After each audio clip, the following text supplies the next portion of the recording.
প্রমাণ এই জাতির কাছে রয়েছে। দেশের শ্রেষ্ঠ সন্তান হচ্ছে আলেম ওলামা পীর বুজুর্গ, বলেন সুবহানাল্লাহ। দেশের শ্রেষ্ঠ সন্তান পীর মাশায়েখ আলেম ওলামাদের বিরুদ্ধে কোন জায়গায় কোন দুর্ঘটনা ঘটলেই তাদেরকেই দায়ী করা হয়।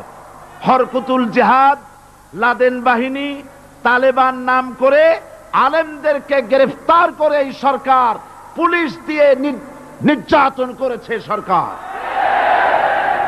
একথা সর্বজনবিদিত যে সন্ত্রাস এবং হত্যা ধর্ষণের 90% অনুষ্ঠিত হয় কলেজ বিশ্ববিদ্যালয় পড়ুয়াদের মধ্য থেকে।